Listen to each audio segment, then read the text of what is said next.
സ്നേഹപൂർവ്വം ഷമ സീരിയലിൻ്റെ latest എപ്പിസോഡിൻ്റെ promo റിവ്യൂയിലേക്ക് എല്ലാവർക്കും സ്വാഗതം. അങ്ങനെ വരുൺ ഒത്തിരി സന്തോഷത്തോടെ കണിമംഗലത്തേക്ക് തിരിച്ചെത്തുവാണ്. നേരെ വരുൺ ഓടിച്ചിരുന്നത് മുത്തശ്ശിയുടെ റൂമിലേക്കാണ് കേട്ടോ. അങ്ങനെ മുത്തശ്ശിയെ കെട്ടിപ്പിടിച്ച് തൻ്റെ മനസ്സിലെ സന്തോഷമെല്ലാം വരുൺ മുത്തശ്ശിയോട് പങ്കുവെക്കുവാണ്. മുത്തശ്ശി, ഞാൻ എത്ര സന്തോഷത്തിലാണെന്നറിയോ? ഇപ്പോൾ ഞാനും രാധികയെ ഒന്നിക്കണമെന്ന് എത്ര പേരാ എൻ്റെ ചുറ്റുമുള്ളതെന്നറിയോ? അയാളുടെ അച്ഛനും അമ്മയും ഞങ്ങൾ ഒന്നിക്കുന്നതിന് പൂർണ്ണ സമ്മതം തന്നു. ഇപ്പതാ രാധിക സ്വന്തം അമ്മയുടെ സ്ഥാനത്ത് കടന്ന ഫിദ മാഡം ഞങ്ങൾ അനുഗ്രഹിച്ചു.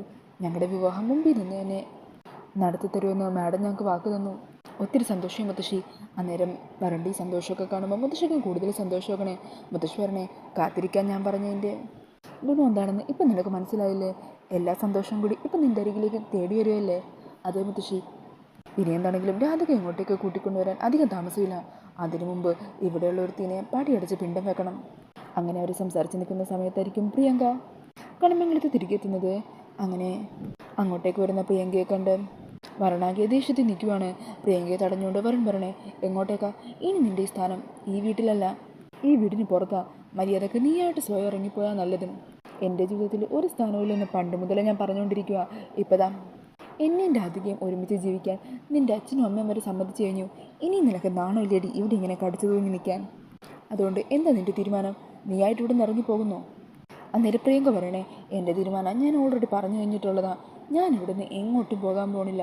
വരുണിൻ്റെ ഭാര്യയായിട്ട് കണിമംഗലത്ത് തന്നെ ഞാൻ ഉണ്ടാകും. അതേക്കുന്നതും വരൻ്റെ കൺട്രോൾ അങ്ങ് പോകുക. ഡി, നിന്നിവിടുന്ന് പുറത്താക്കാൻ പറ്റുമെന്ന് ഞാനൊന്ന് നോക്കട്ടേടി എന്നും പറഞ്ഞ് പ്രിയങ്കയുടെ മുടിക്ക് കുത്തിപ്പിടിച്ച് താഴത്തേക്ക് ബലം പ്രയോഗിച്ച് കൂട്ടിക്കൊണ്ട് വരുവാണ് കേട്ടോ വരുൺ. ഈ സമയം പ്രിയങ്കയാണെങ്കിൽ അമ്മേ, ചെറിയമ്മേ എന്നൊക്കെ പറഞ്ഞ് അലറി വിളിക്കുന്നുണ്ട്. എന്നാൽ വരുൺ അതൊന്നും മൈൻഡ് ചെയ്യാതെ പ്രിയങ്കയെ മുടിക്ക് കുത്തിപ്പിടിപ്പിച്ച് പുറത്തേക്ക് ചവിട്ടി എറിയുവാണ് കേട്ടോ. ഈ സമയം പ്രിയങ്ക നിലത്ത് വീണ് അവിടെ കരഞ്ഞുകൊണ്ട് കിടക്കുവാണ്. ഇതേ സമയത്തായിരിക്കും കേട്ടോ പരമേശ്വരനോടെ എസ്റ്റേറ്റിൽ നിന്നും തിരികെ എത്തുന്നത്.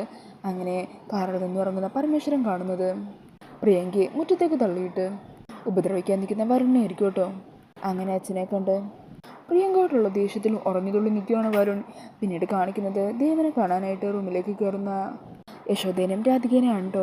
ദേവനിപ്പോഴും ബോധം വന്നിട്ടില്ല. അങ്ങനെ ദേവൻ്റെ അവസ്ഥ കണ്ടിട്ട് സങ്കടത്തോടെ അരികെ നിൽക്കുമായിരിക്കും യശോദയും രാധികയും. അപ്പോൾ അതൊക്കെയാണ് നാളത്തെ പ്രൊമോയിൽ കാണിക്കുന്നത്. ഈ ഒരു പ്രൊമോ റിവ്യൂ ഇഷ്ടമായിട്ടുണ്ടെങ്കിൽ മറക്കാതെ വീഡിയോ ഒന്ന് ലൈക്ക് ചെയ്യണേ. ഇതുപോലുള്ള കൂടുതൽ റിവ്യൂസിനായിട്ട് ഈ ചാനലൊന്ന് സബ്സ്ക്രൈബ് ചെയ്തും കൂടി സപ്പോർട്ട് ചെയ്യണേ. താങ്ക്